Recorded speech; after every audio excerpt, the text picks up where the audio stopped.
Ciao amici e amiche del segno dei gemelli, benvenuti, io sono Angela e questo è Exoteric World, è così che mi trovate sui social. Questo è l'oroscopo settimanale dal 20 al 26 aprile. Prima di iniziare vi ricordo che è una lettura generica, prendete solo ciò che vi risuona di più, se volete potete integrarla col vostro ascendente. Per avere più informazioni in descrizione trovate le recensioni dei mazzi usati e i link per acquistarli e anche i link alle playlist per conoscere il significato delle carte della Sibilla Lenormand e della Sibilla italiana. Vi invito a iscrivervi e abbonarvi al mio canale per sostenere il mio lavoro. Ringrazio moltissimo se lo farete o lo avete già fatto. E adesso possiamo partire con la lettura.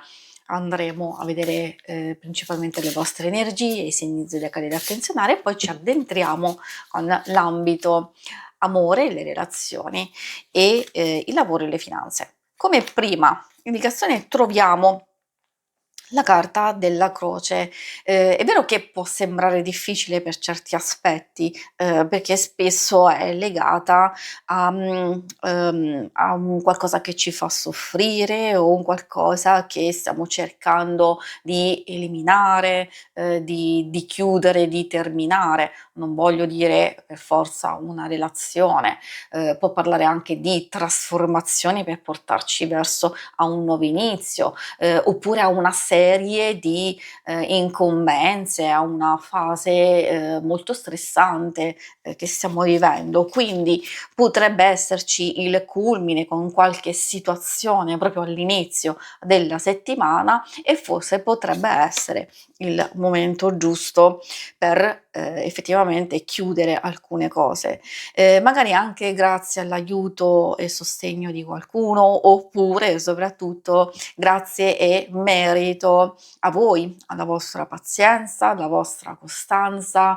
e dedizione. E infatti troviamo proprio la carta per eccellenza, quella che ci parla di fedeltà, e può essere fedeltà alle decisioni che abbiamo preso, fedeltà ai propri impegni, oppure di continuare a procedere in un certo modo, e come vi dicevo anche di qualcuno nello specifico che può sostenervi.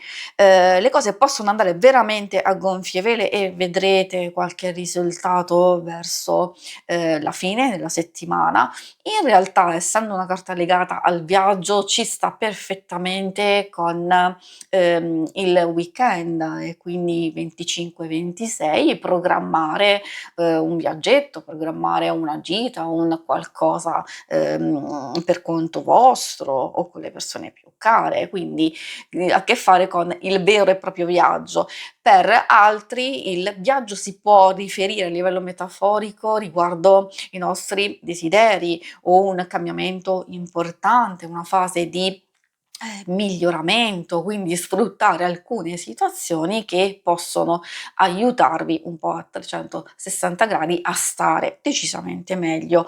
I segni zodiacali da attenzionare nella vostra settimana sono principalmente quelli di terra, Toro, Vergine e Capricorno, e troviamo anche quelli di acqua, Cancro, Scorpione e Pesci. E adesso procediamo con l'ambito amore e relazioni.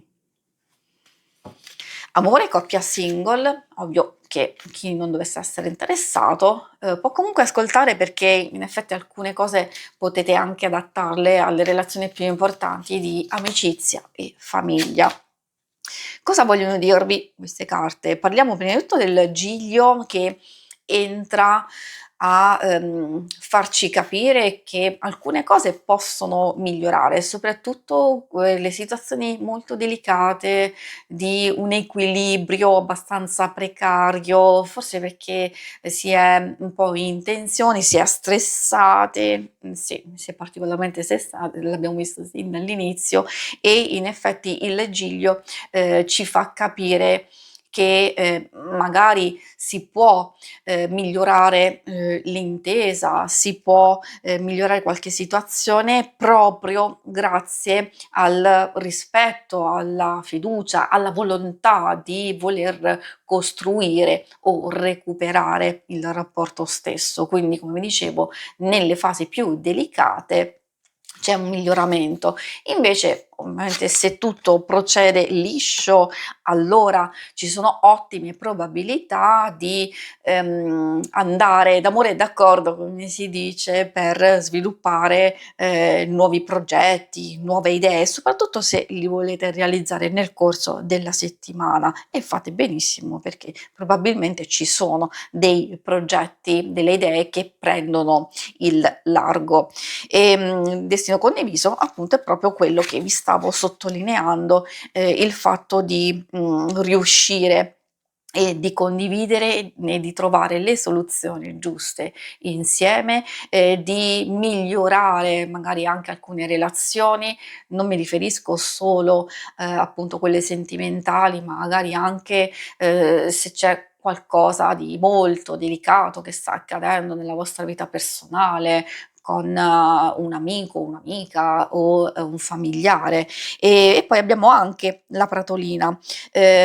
Questa ci dà un'indicazione, maggiore proprio sulla pazienza, sul, meditare, sulle scelte, sul desiderio anche di, portare un po' di luce, un po' di calma, proprio perché, abbiamo visto sin dall'inizio, state cercando una svolta decisiva, un qualcosa che, vi possa portare innanzitutto a stare meglio e poi anche ad ottenere dei risultati.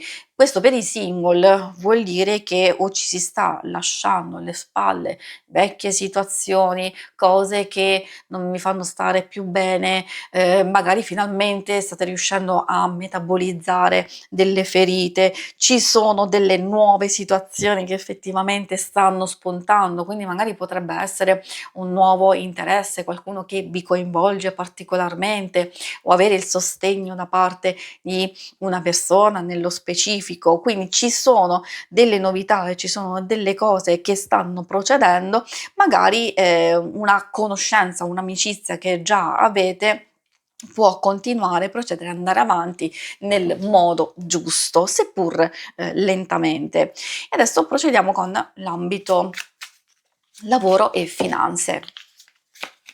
Allora troviamo la carta del sacerdote, al di là del nome stesso, spesso fa proprio riferimento a una persona importante di fiducia che vi può aiutare a guarire in senso lato. Sì, effettivamente ci possono essere anche situazioni legate alla salute, spero che non sia il caso vostro, però fa parte del significato, quindi è mio dovere dirlo. Però dico anche guarire le nostre finanze, guarire, tra virgolette, alcune cose che non stanno funzionando nel vostro ambiente lavorativo, eccetera. Quindi qualsiasi cosa, queste vi stanno dicendo che c'è proprio l'opportunità di sfruttare qualche situazione, qualche opportunità e l'aiuto di una persona per ottenere dei risultati. Infatti il bambino in questo ambito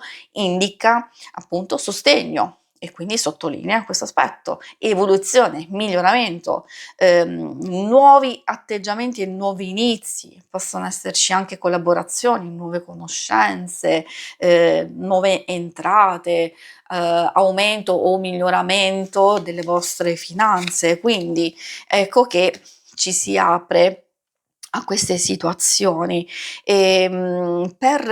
Questo vale un po' per tutti in senso generico, mentre per chi, sta già pensando da un po' di tempo di, attivare cose nuove, ad esempio un secondo lavoro, oppure degli investimenti o altre cose proprio da dover iniziare, ecco questo è il momento giusto proprio per mettersi in moto o anche di pianificare qualcosa di importante.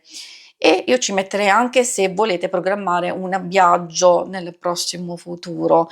Poi per chi, è alla ricerca, si vedono delle proposte, delle novità, addirittura per alcuni un nuovo inizio e quindi abbiamo la conclusione di una fase che è stata molto difficile e impegnativa per voi, per portarvi subito ad un nuovo inizio, oppure per alcuni di aspettare giusto un altro po', perché comunque sono carte molto favorevoli che, portano proprio uno sblocco e allora quindi di prepararsi a una nuova fase che sarà molto più proficua per voi. Si conclude qui la lettura, vi ringrazio per avermi seguita. Se volete in alto a destra trovate il logo per iscrivervi al canale, mentre in basso trovate le schermate per vedere il vostro oroscopo mensile e quello lunare quindicinale. Alla prossima, vi auguro una buona settimana. Ciao!